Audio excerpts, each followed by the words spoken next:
Nicodemus here. On this episode, I wanted to discuss an interesting event that happened recently. I was thinking about a colleague that I hadn't seen in probably like a year and a half. And I was just wondering, like, how is this guy doing? It's surprising I just haven't heard from him.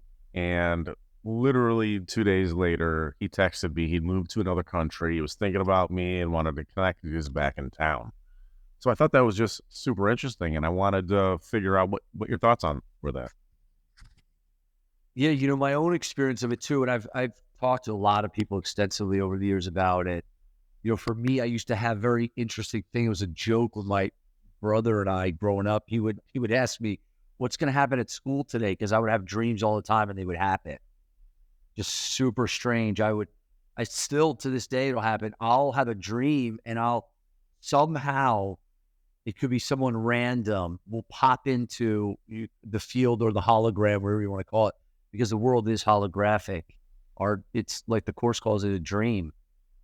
It would happen so often. And then other people, I ask people all the time, how many of you have thought about someone and then they just showed up or they just called you? You haven't talked to them in years, or like you're sharing. Yeah, I think if we understand that all minds are joined, the Course says. So all minds are one mind. It appears that we have our own private thoughts and our own private body. So it's like you're there, sitting there, I'm talking. I have my own thought processes within me. It seems like it's in my body. But this is what science can't figure out. They don't know where the mind is. The brain is in the body. But if you look at like the mystics, the mind is beyond the body, and it connects us to something beyond the body, whether you call it the spirit that moves through all things, the Native Americans called it, whether you call it essence or consciousness, true creative, essence or consciousness, all these different names for it, the field. You start to realize that your mind hooks you into that in some way.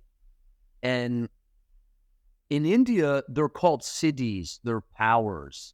So a lot of the yogis could master these powers where they had crazy abilities. Like if I were to explain it to you, a lot of people would go like, that's just hogwash. You wouldn't believe. I mean, I actually have hesitated sharing them with people over the years because most people just wouldn't believe it. When you understand how the siddhis go about and how the yogis could train for them, you also start to, and you start to realize that in many ways, to a lot of the great masters and people that are enlightened, they always believe that siddhis or psychic powers or abilities were a distraction. They could, because you could stop there, and now you closed off the awakening. The Course would call it the atonement, the awakening, moksha, or liberation. You close it off because it's like a detour into power, psychic abilities. People can get in like manifesting and have it be a certain way. They get this like control, and it can become very egocentric. So it's interesting with Course in Miracles, Helen started having psychic abilities for 3 months going up to scribing the Course. And it was very disturbing for her at first. She did not. Now, again, we talked about in the previous recordings that they didn't really have a framework for stuff like this.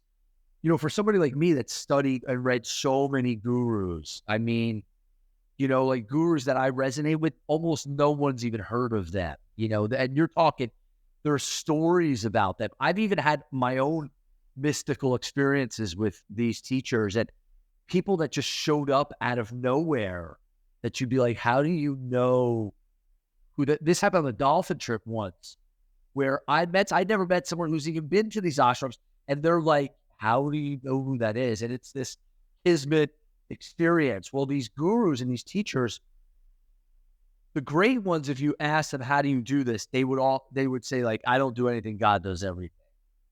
So they weren't even taking deliverance of these abilities. What you start to realize, though, is some of this stuff just happens almost naturally as part of the awakening. And, in Course of Miracles and Lessons, they talk about light episodes. Helen was she had very specific psychic abilities. Like, for instance, I don't know if we talked about it on one of the previous recordings as well, as one of their friends, Bill's friends, she was like, is thinking of killing himself.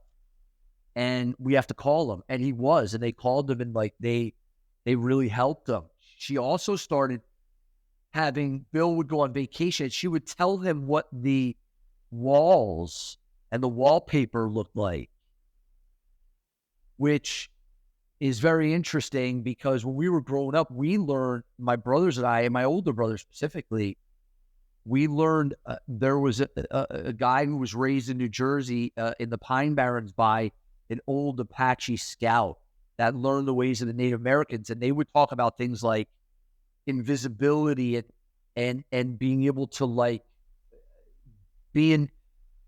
experience like being able to see in other places. And my brother, they would have like practices and go deep into meditation. You have to tell what the person where they were, like something in the room, where you could remote viewing, and just all this stuff is possible within consciousness. If you understand consciousness, all that stuff isn't really that far out anymore, especially in this day and age. The question is, what is it all for? What Helen, she also had she had to make a choice. And one of her first visions was she saw a scroll, in the center of the scroll, it said, God is. And on the left of the scroll, it had writing where she could read the past. And on the right, it had writing where she could read and see the future. And she had to make a choice of like, do I want those psychic abilities? Because she started to get fascinated with it. And with that, in the fascination of it, she started to think of like she could use this for herself. And one of the things Jesus said to her is, you were in danger, and danger is like in quotes. It's not really like ultimately nothing real can be threatened, but you were in danger of going into egocentricity. So in her first vision, right before she started hearing the voice for the course, when she saw that vision of the scroll of God is, she in the vision had to make a choice, that she rolled the scroll up so she couldn't see the future or the past. And she gave up the psychic abilities. It was like, I just want God. And that, I think, in the end for us is a really great, really almost to wrap up this type of conversation, is things like that happen. All minds are joined. The real power is being able to offer blessings if we call it like the mind, we're all minds in the mind of God. To only offer blessing in our thoughts and forgiveness and gratitude for all beings, because that impacts the entire, what the Course calls the sonship rays of the sun, right? All beings. That impacts all of it. So we start to use our mind constructively rather than, we could still marvel at like, wow, all minds are joined. Like, he called me. That's so awesome. We're all connected. But we don't need to chase after those things and try to master them to make our dream be better and try to get power and control in it, when all those things can be used to show us the eternal nature of life and that we're all connected, and that to only offer thoughts of blessing and healing and forgiveness, because that impacts the entire sonship. That in the end is really the only path and the only thing worth acquiring in the end.